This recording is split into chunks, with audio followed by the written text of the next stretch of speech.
Imagine करो एक island जहां पर सिर्फ पॉलिटिशियंस, सिर्फ सेलिब्रिटीज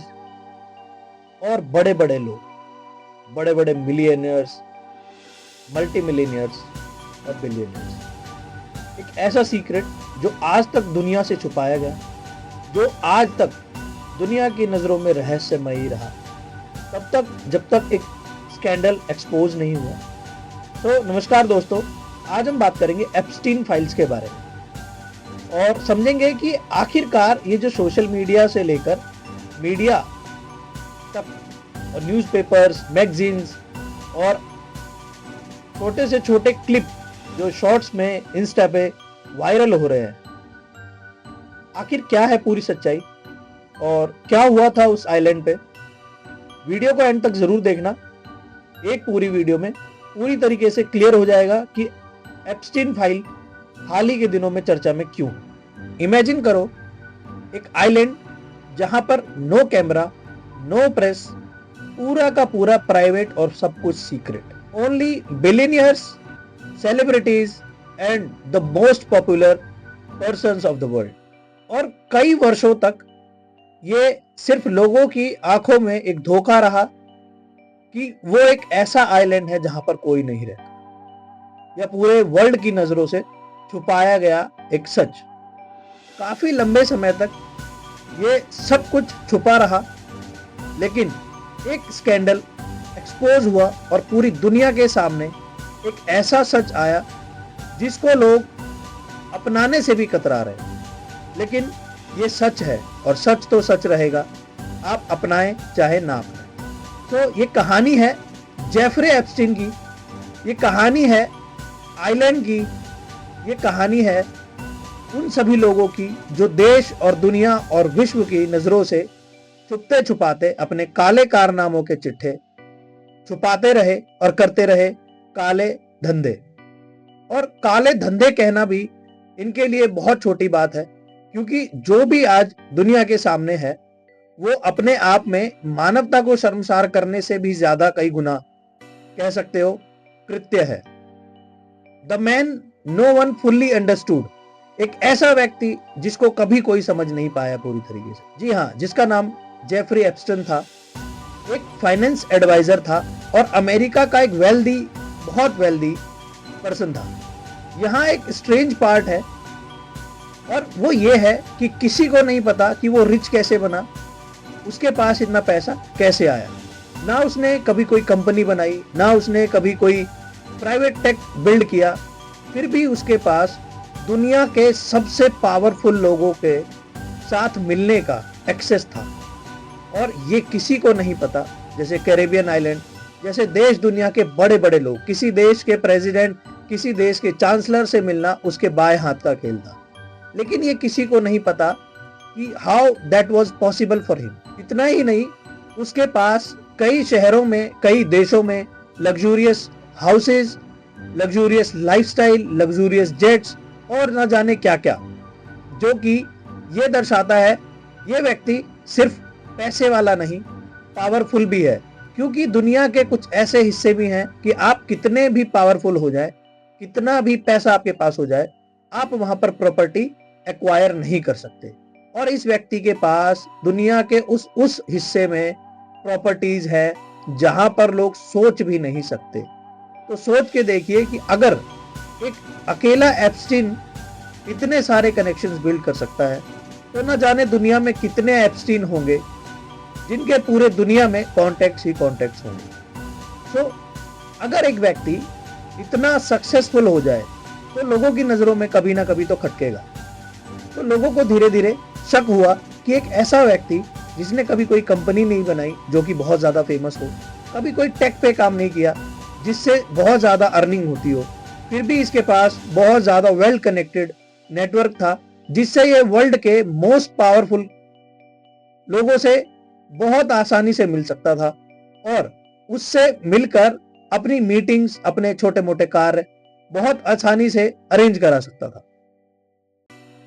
बात यहीं से बननी शुरू हुई। लोगों की नजरों में उसे एक सक्सेसफुल बिजनेसमैन की तरह देखा जाने लगा। किसी देश के राष्ट्रपति से मिलना, किसी देश के एम्बेसडर से मिलना, किसी देश के प्राइम मिनिस्टर से मिलना, यानी कि किसी भी देश का सर्वोच्च पद पर बैठा हुआ व्यक्ति उसके लिए बहुत ही इजीली एक्सेसिबल था। और सिर्फ यही नहीं, किसी भी देश का रिचेस्ट पर्सन भी उसकी कॉन्टेक्ट लिस्ट में रहता था, उसकी फ्रेंड लिस्ट में रहता था, वो एक बड़ी इलीट ग्रुप में उठने बैठने लगा था। अब लोगों के लिए धीरे धीरे दिमाग में ये back of the story build होने लगा कि जरूर इस व्यक्ति ने कुछ गोरख धंधे, कुछ गलत काम किए हैं, जिसकी वजह से ये इतनी जल्दी सक्सेसफुल हुआ है और इतनी लग्जूरियस और इतनी एलीट क्लास की लाइफस्टाइल को मैनेज कर रहा है। एप्स्टीन के पास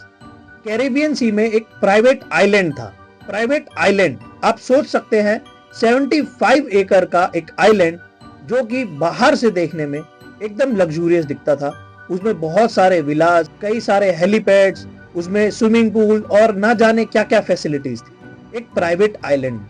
तो आप ये सोच सकते हो कि दुनिया और देश से अलग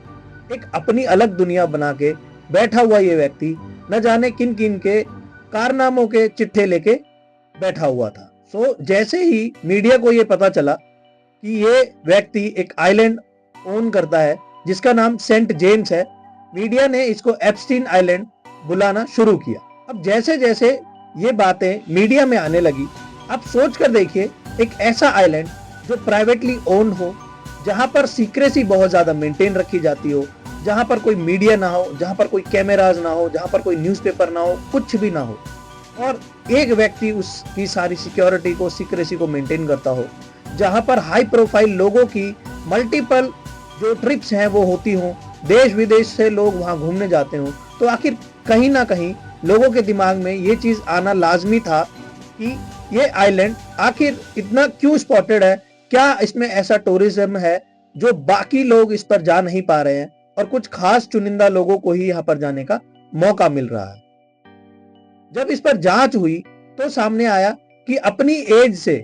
कम एज की लड़कियां, यानी कि ऐसी लड़कियां जो टीन एज में थी, वो पाई गई। वहां पर जब उनसे स्टेटमेंट ली गई तो उन्होंने बताया कि उनको फॉल्स प्रोमिसेस करके, फेक अपॉर्चुनिटी के सपने दिखाकर, जॉब्स के लिए पैसे कमाने के तरीकों से, आप इमेजिन करिए कि उन लड़कियों की एज लेस देन 13, 14 और मतलब अंडर 18 सारी गर्ल्स थी, अंडर 14 सारी गर्ल्स थी, जिनकी भी स्टेटमेंट्स पुलिस वालों ने, वहां के FBI एजेंट्स ने रिकॉर्ड करी। और उनके बेसिस पे बाद में पता चला, क्योंकि बहुत सारे ऐसे विक्टिम्स थे जिन्होंने बताया कि उनको एप्स्टीन के मल्टीपल जो प्रॉपर्टीज थे वहां पर ले जाया जाता था, जहां पर आइलैंड के अलावा भी एप्स्टीन कई सारी प्रॉपर्टीज ओन करता था, जहां पर लड़कियों को ले जाया जाता था। और जो लड़कियां रेड में, जो लड़कियां इन्वेस्टिगेशन में उनको मिलती थी, वो उनसे स्टेटमेंट लेते थे, तो लड़कियों का कहना ऐसा होता था कि उनसे गलत काम कराए जाते थे। और सिर्फ इतना ही नहीं, गलत काम से आप सिर्फ इतना मत समझिए कि उनसे प्रोस्टिट्यूशन, सेक्स वर्क का काम किया जाता हो। सिर्फ इतना ही लाजमी नहीं था, इसके अलावा भी देश विदेशों से आ रहे लोग ये जो मल्टीपल ट्रिप्स लगाते थे, ये कहीं ना कहीं इशारा था कि आइलैंड पर लड़कियों के अलावा ड्रग्स और न जाने ऐसी कौन कौन सी चीजें जो ह्यूमैनिटी के अगेंस्ट थी, हो रही थी उस आइलैंड पर। और सिर्फ ये एक आइलैंड नहीं था जहां पर ये सारी चीजें हो रही थी, क्योंकि ये अकेला आइलैंड लोगों की नजरों से दूर था, तो इसका न्यूज में आना भी बहुत लाजमी है, क्योंकि बहुत ज्यादा इसके पीछे मीडिया और बहुत ज्यादा इसके पीछे एजेंट्स, जिन्होंने बहुत मेहनत करी इसको क्रैक करने के लिए, इसकी सीक्रेसी को डिस्टर्ब करने के लिए, वो कहीं ना कहीं चाहते थे कि ये सारी चीजें एक्सपोज हों। और आखिरकार जब ये हाल ही के दिनों में एक्सपोज हुआ, तो इसने देश विदेशों में बैठे सभी बड़े बड़े रॉयल लोगों को एक्सपोज कर दिया है, जिसमें हमारे भारत के प्रधानमंत्री का नाम भी शामिल है और हमारे देश का एक बहुत रिच क्लास का पर्सन अनिल अंबानी, उसका नाम भी इसमें आ रहा है। कभी कभी सिर्फ वो जगह खतरनाक नहीं होती जहां पर कैमरे लगे होते हैं, कभी कभी वो जगह भी बहुत खतरनाक होती है जहां पर कैमराज नहीं होते। ये उन्हीं में से एक प्रॉपर्टी थी एप्स्टीन आइलैंड, जहां पर ना कोई कैमरा, ना कोई कुछ, जिसकी वजह से इसकी सीक्रेसी और एक पावर ऑफ सिंबल सेट हो रहा था, जो कि दिखाता था कि अगर आपके पास बहुत ज्यादा पैसा है, अगर आप रिच और एलिट क्लास के हैं, तो आप चाहें जो कर सकते हैं। कहानी की शुरुआत 2005 में तब हुई जब एक माता पिता ने अपनी मिसिंग माइनर गर्ल को ढूंढने के लिए पुलिस स्टेशन के चक्कर काटने शुरू किए, और जब पुलिस ने इसकी तहकीकात करी तो पुलिस को लगा कि सिर्फ ये एक अकेला केस है, बट जब बाद में उन्होंने और अच्छे से इन्वेस्टिगेशन करी तो उन्हें समझ में आया कि एक मेंटेन्ड सिस्टम है जिसमें सिर्फ अकेले केस के होने की शंका नहीं की जा सकती। तो उन्होंने और अपनी जो इन्वेस्टिगेशन थी उसको डीप लेवल पे किया, जिससे उनका शक जो है धीरे धीरे यकीन में बदल गया। समय बीतने के साथ साथ केस फेड पड़ता गया, लेकिन धीरे धीरे जब स्पार्क पब्लिक तक आया तो पब्लिक के प्रेशर में कहीं ना कहीं 2008 में एप्स्टीन को जेल हुई, क्योंकि एप्स्टीन का नाम खुल के सामने आ चुका था। जब 2008 में एप्स्टीन को जेल हुई तो जैसा कि आप भी देखते हो कि बड़े बड़े क्रिमिनल्स इंडिया में भी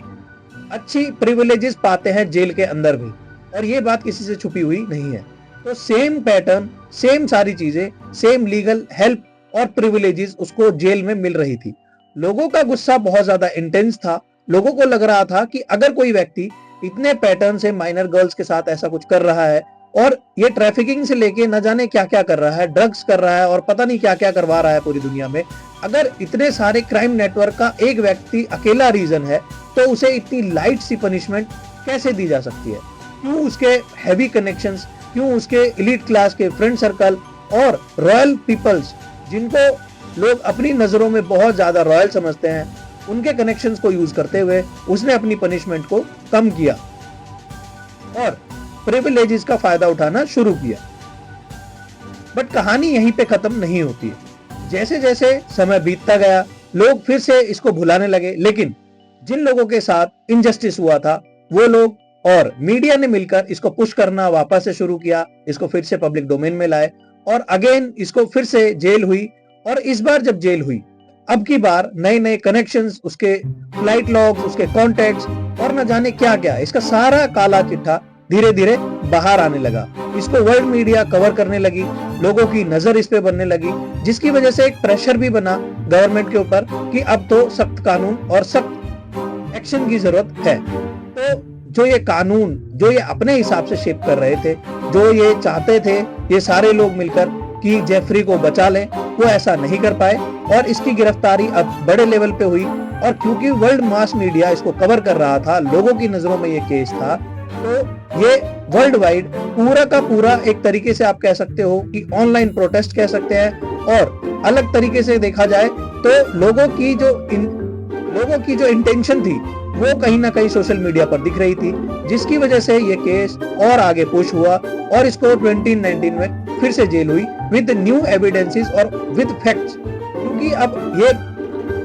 कंफर्म हो चुका था कि ये व्यक्ति माइनर गर्ल्स का ट्रैफिकिंग करता है और ड्रग्स और न जाने क्या क्या इलीगल एक्टिविटीज करता है, जिससे विश्व के कोने कोने में हो रहे क्राइम का जन्म यहीं से होता है। अब जैसे जैसे ये सब पब्लिक डोमेन में आने लगा, लोगों के दिमाग में क्वेश्चन आने लगे कि इसको आखिर बचाया क्यों जा रहा है, क्यों इसको इतनी कम सजा दी गई, कौन वो लोग थे जो इतनी वार्निंग्स के बाद भी इसकी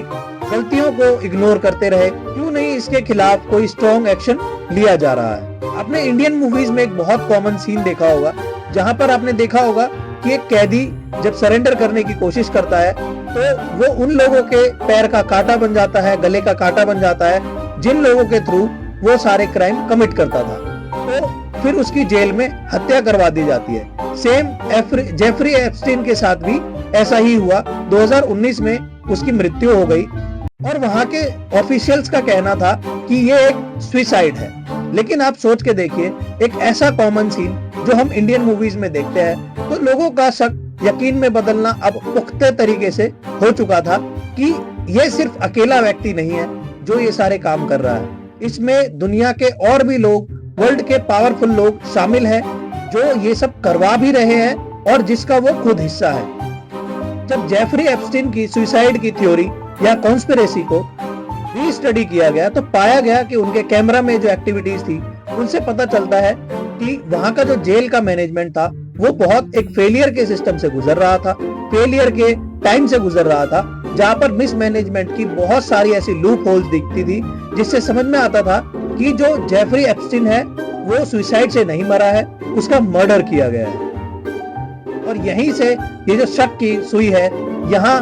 घूमते हुए ये चारों तरफ घूमी और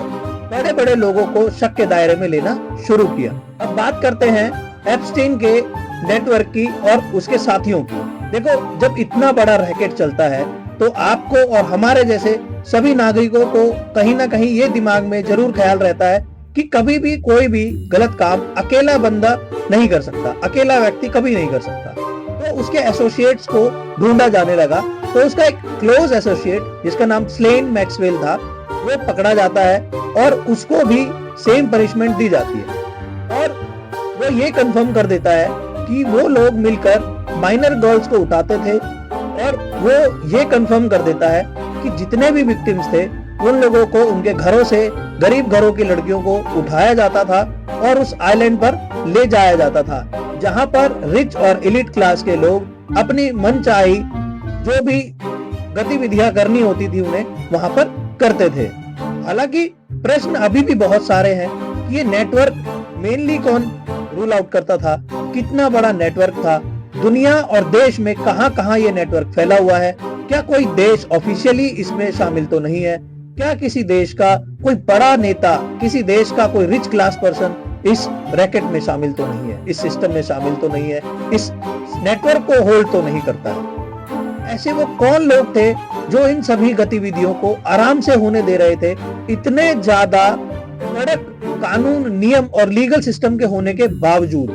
और ऐसे वो कौन लोग थे जिनको इतनी वार्निंग मिलने के बाद भी इतनी इजीली एक्सेस मिल जाता था